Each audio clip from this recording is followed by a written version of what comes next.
Hace unos días, 10 de septiembre, aquí hablamos de ello, fue asesinado de un tiro el activista Charlie Kirk, simpatizante, muy cercano y muy querido, además, por el presidente Donald Trump. Uno de sus principales promotores del movimiento MAGA, que es Make America Great Again. Fue quien lo acercó realmente al electorado joven.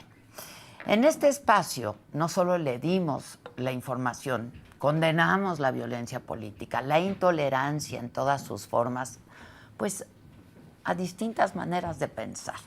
Pero la historia no termina ahí. Resulta que el lunes pasado Jimmy Kimmel, que es una de las personalidades más importantes, sin duda, de la televisión en Estados Unidos, dijo en su programa, este programa que tiene por las noches, que los simpatizantes de Donald Trump estaban tratando de ganar puntos políticos. ¿Qué entendemos por eso? De capitalizar esto que está pasando a raíz del asesinato de Kirk. Pues cosa que si lo decimos con toda claridad, pues es cierta, ¿no?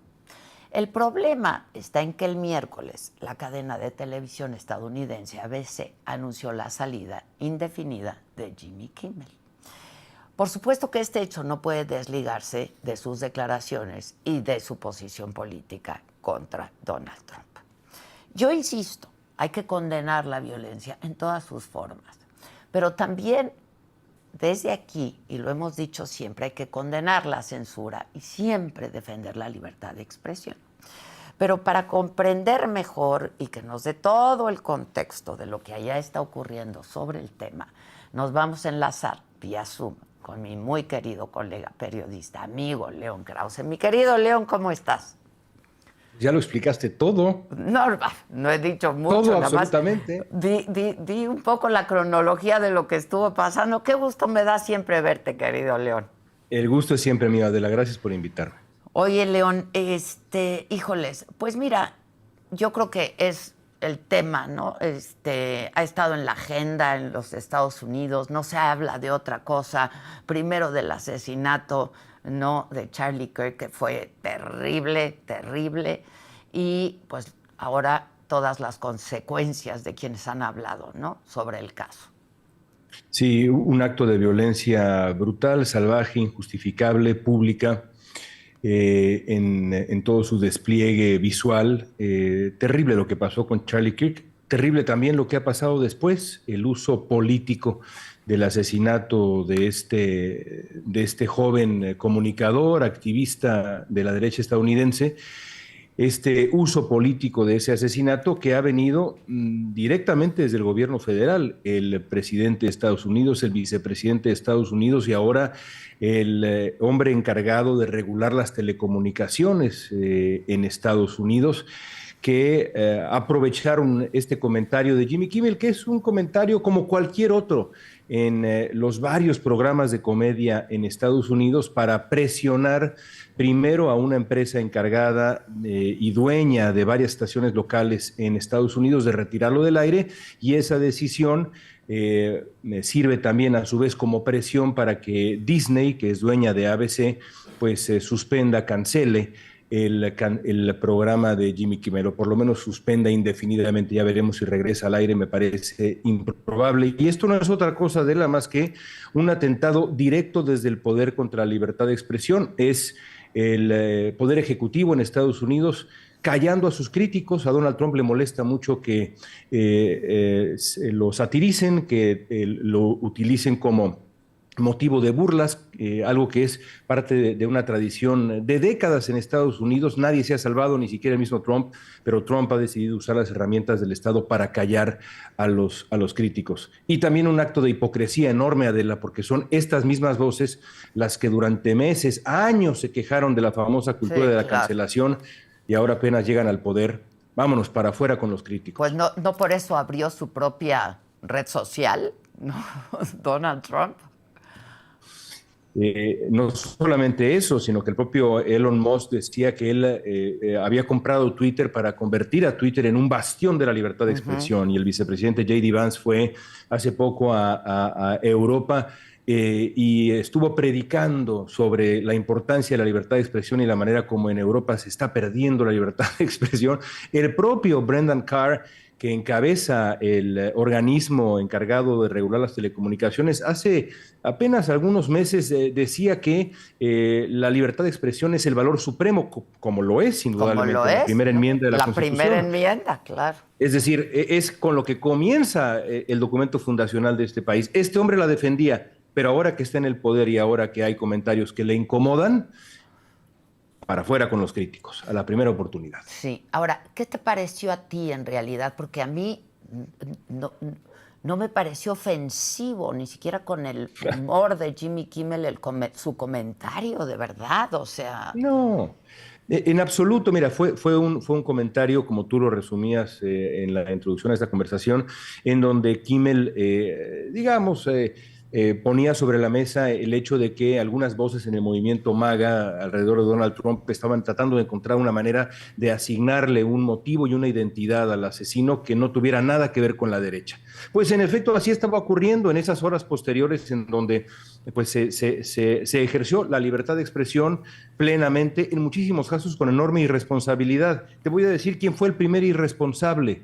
Muy rápidamente, irresponsable. Donald Trump. Sí, claro. Que desde la Casa Blanca acusó a la izquierda de ser la responsable de toda la violencia política. Para Trump, la derecha nunca ha hecho nada. Es decir, el primero que exagera, miente, distorsiona es el polarizador en jefe, que es Donald Trump. A él no lo toca ni con el pétalo de una rosa. A Kimmel, por un comentario, bueno, mira, quizá equivocado, inadecuado, insensible. ¿Cuántos no se hacen así todas las noches en los programas de comedia en Estados Unidos?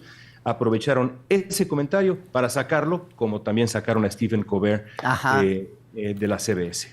Sí, efectivamente fue el primero Donald Trump, ¿no?, en achacarle el crimen a la derecha, pues, o sea, con una irresponsabilidad brutal y sacando raja política. Y polarizando, que es... Y polarizando. Echando leña al fuego, ¿no? Muy al estilo, francamente, de otros grandes polarizadores que hemos conocido en los últimos tiempos, que aprovechan cada uno de estos episodios para hacer exactamente eso, para apostar por la fractura de la sociedad, para polarizar, para echar, insisto, leña al fuego. Eso lo hizo Donald Trump. Bueno, está en su derecho, por eso hay libertad de expresión. Eso no quita que haya mentido, exagerado y demás. Pero cuando se trata de Jimmy Kimmel, como antes con Stephen Colbert, y Trump ya advirtió, ahora me gustaría que se fueran los de la NBC, la otra gran cadena. Es decir, ya veremos cuál es el límite de este gobierno cuando se trata de aplastar la libertad de expresión de sus críticos. Oye, ¿cómo es posible que Donald Trump, un hombre tan acostumbrado a la crítica, no le guste, no la soporta, León? Bueno, es que yo creo que esto va más allá de Trump. Yo creo que aquí hay un proyecto de consolidación cultural y de nuevo, esto no es una teoría de la conspiración mía, esto es un proyecto, literalmente, se llama el Proyecto 2025 y en función del control de los medios y el acercamiento a la regulación de los medios, hay en ese proyecto 2025 una serie de pasos, Adela. ¿Sabes quién escribió el proyecto 2025 cuando se trata de telecomunicaciones? Brendan Carr, el hombre que hoy encabeza el órgano regulador de las telecomunicaciones. Así que es parte de un proyecto que incluye la purga de las voces críticas y la consolidación de una narrativa, sobre todo en las estaciones locales en Estados Unidos. Las estaciones de televisión locales son importantísimas para informar a la gente. Esta es otra subtrama de este tema que también es gravísima. Es la concentración de poder en un grupo y en una narrativa desde el punto de vista político, social, cultural, económico. Esa es la apuesta así de grave. Oye, y seguramente veremos otros despidos, ¿no? Ya que mencionas esto, porque están empujando también la salida de Jimmy Fallon, de Seth Meyers, ¿no? De la televisión también. Pues vaya, una vez que comienzas, ese es el problema de los pasos que han decidido dar los distintos empresarios de medios en Estados Unidos. Una vez que le concedes a un autócrata una mano, se toma el brazo y cuando se toma el brazo, después se toma la cabeza. Por eso hay que tener mucho cuidado con cómo uno cede frente a los tiranos, frente a los dictadores, las figuras autoritarias. Y una vez que la CBS cedió, pues ahora le tocó ceder a Disney y la ABC, y después ya veremos qué ocurre en adelante. Ayer platicaba yo con alguien que me decía, bueno, en una de esas vemos desaparecer Saturday Night Live, el programa que tiene 50 años al aire, que se ha burlado de Ford, de Reagan, de Bush hijo, de Obama, de Trump, de todo mundo se ha burlado, pero a Donald Trump quizá le haya colmado la paciencia porque es un espacio de crítica, de sátira. La sátira es fundamental para la democracia, lo sabemos en México, en donde también, creo yo, fue fundamental durante décadas, luego ha tendido a desaparecer, salvo algunas excepciones y demás. Sin sátira, sin la capacidad de burlarnos de los políticos, de criticarlos desde ese espíritu de la sátira, me parece que la democracia tiende a erosionarse, Adela. Sí, y es que estos que llegaron como los libertarios acabaron siendo, ¿no? Los peores. Los peores. León, ayer un compañero Murrieta me hizo llegar un video del New York Times en donde en campaña salía Trump y sus más cercanos colaboradores hablando justamente de cómo iban a llegar a abrir los espacios y a ser plurales y a respetar la primera enmienda de los Estados Unidos y ve nomás, ¿no? 3 doritos después, dijeran. Bueno, pues mira, allá quien les haya creído, porque también existen los precedentes.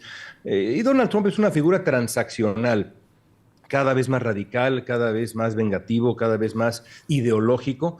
Pero más allá de Donald Trump, hay un grupo alrededor de Trump para los cuales la tolerancia, el pluralismo, son valores absolutamente ajenos. Y te podría yo dar una larga lista de estos nombres, que son los que forman el equipo de la presidencia 2.0 de Donald Trump. En la primera presidencia el asunto era peligroso, preocupante, pero en esta se ha rodeado de un grupo de personas que tienen un talante autoritario inocultable, entre ellos Brendan Carr, Stephen Miller, en fin, la lista es muy larga. Y con Donald Trump, Donald Trump en esta versión que, como me decía alguna vez Víctor Trujillo de Andrés Manuel López Obrador, gobierna desde la desquitocracia, me voy a desquitar de todos, pues me parece que lo que estamos viendo pues se veía venir. Sí. Oye, León, en cualquier caso, me parece que la alarma en Estados Unidos, las señales son terribles, ¿no? Por un lado, la violencia política, digo que en el caso de Charlie Kirk llegó al asesinato, pero hay violencia política, ¿no? Claro. También, de las que también la izquierda ha sido víctima, sin duda. Por un lado, y por otro lado, pues la censura, es terrible la combinación. Sí, y sumemos un elemento más, que es que en este país polarizado, crispado, tenso, como lo describes, hay 400 millones de armas en las calles. Hay más armas que seres humanos en Estados Unidos. Y entonces esa combinación, pues evidentemente es alarmante. Aquí la apuesta y la gran pregunta tiene que ser si todavía Estados Unidos es una democracia. Y la pregunta se va a responder en el 2026. Hoy por hoy Donald Trump es un presidente muy impopular. Hoy por hoy el Partido Republicano tiene las de perder, por lo menos en la Cámara de Representantes. Puede haber un cambio, digamos, en el control legislativo, al menos en una de las cámaras, en noviembre del año que viene. Ya estamos a un año. La pregunta es si habrá elecciones libres y justas. Yo lo pregunto a colegas acá y yo te diría que 50% y 50%. La mitad me dice que ya no hay democracia y la otra mitad, y en ese grupo me encuentro yo, todavía tiene cierto optimismo, pero el desenlace puede ser cualquiera. Estados Unidos ha visto un deterioro rapidísimo, me ha sorprendido el deterioro y la claudicación frente al autoritarismo en estos apenas algunos meses que lleva la presidencia de Trump. Ya. Ahora, ¿cómo ves a los demócratas, la oposición? ¿Cómo la ves, León? Yo creo que los demócratas están todavía desordenados, no han sabido responder con disciplina. Alguna vez sugería yo en el Washington Post que los demócratas, como otras oposiciones, y por supuesto en México pues es el caso sin duda, ya llevamos 7 años en eso, debería encontrar, si no una voz, sí una serie de voces para responder de manera cotidiana a lo que ha hecho Donald Trump. Todavía no es así. En este caso, por ejemplo, me parece que Barack Obama ha respondido con mucha fuerza y con mucha claridad y con la autoridad moral que tiene, pero no hay una voz, ni hay un mensaje. En ese sentido, es una, digamos, oposición ciertamente paralizada en algún sentido. Por otro lado, me parece que hay razones para el optimismo, si uno quiere, digamos, o opta por pensar que los demócratas tienen que ser una oposición firme, más allá de cuestiones ideológicas. Yo ciertamente lo creo por la salud de la democracia estadounidense. Hay muchas figuras ahí, Adela, el gobernador Pritzker de Illinois, el gobernador Newsom de California, varios senadores, el exsecretario Buttigieg, en fin, tienen en términos futbolísticos una muy buena banca los demócratas. Ya veremos qué liderazgos van consolidándose, pero hay banca. ¿Quién va a jugar, no? ¿Quién va a empezar a jugar? ¿Quién va a alinear? Sí, ¿quién va a alinear? Bien, Adela, qué bárbaro. La metáfora futbolística. Tú muy bien, mi León. Oye, ¿y qué más se ha sabido de este joven? Que también eso me parece terrible, que son los jóvenes los que están tan violentos, ¿no? Eso me parece terrible, que la juventud esté tan violenta. ¿Qué más se ha sabido de este joven que mató a Charlie Kirk? Mira, a mí lo más interesante que he visto y leído en los últimos tiempos es a qué grado este muchacho Tyler Robinson es producto de una subcultura que, para ser absolutamente franco, se nos escapa a la enorme mayoría de personas, ciertamente a la enorme mayoría de periodistas y todavía más a los periodistas que, como yo, son mayores, digamos, de 50 años de edad, sí. Que es la subcultura en línea de las áreas de chat como Discord, los memes, en donde toda una enorme comunidad, sobre todo de hombres jóvenes, se regodean en una suerte de angustia, de desamparo, de soledad.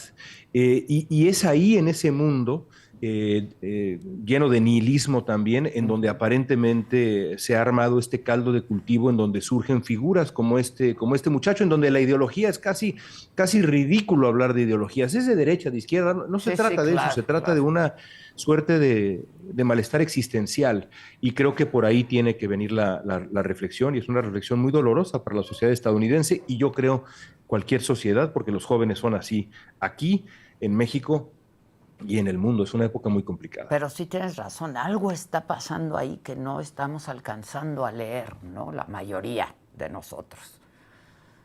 Creo que sí, sobre todo con los hombres jóvenes. Por supuesto, las mujeres también tienen retos enormes, pero los hombres jóvenes en Estados Unidos enfrentan retos de empleo, de adaptación social, en fin, hay muchos estudios al respecto, y este chico Tyler Robinson me parece que es pues una muestra de un tipo de estos jóvenes, porque también hay subgrupos dentro de estos grupos, algunos más afines a movimientos de supremacismo blanco, a otros que están pues también en la izquierda, en fin, pero el desamparo existencial, si me permites ponerme un poco lírico, es, creo yo, el factor común ahí. Sí, hay una especie de... Hay un desasosiego, ¿no?, por parte de los jóvenes. Profundo. Sí, profundo desasosiego y de sentimiento de orfandad, de no pertenencia. Sí, terrible. Sí. Me recordaste a una cosa que me decía un periodista mexicano sobre los jóvenes mexicanos y el narco. Me decía, el narco les ofrece eso, sentido de pertenencia, más que un asunto de dinero y demás. Sentido de pertenencia. Siempre me queda resonando esa frase, y creo que en este caso pues aplica también la reflexión. Sí, sin duda. Mi querido León, te mando un abrazo. Gracias como siempre. Te ves muy bien. Todo muy apretado. Muchas gracias. Gracias, León. Muchas gracias. Un gusto saludarte. Oigan, y siguiendo con el tema del crimen organizado, el líder de la Barredora, Hernán Bermúdez Requena, pasó ya su primera noche en el penal de máxima seguridad del Altiplano, y Débora Suárez nos hace un recuento de su expulsión de Paraguay y los delitos que se le imputan, porque hay que tenerlo bien presente. Yo nunca recibí como gobernador o como secretario de Gobernación un reporte, un informe, algo. Él, a partir de febrero de 2025, cuenta con un orden de aprehensión por los delitos de asociación delictuosa, extorsión y secuestro. Es decir, cuando decimos cero impunidad, es cero impunidad. ¿Y Bermúdez canta, senador? Pues sabe cantar, ¿no? ¿No le preocupa No, que no. pueda decir para mí?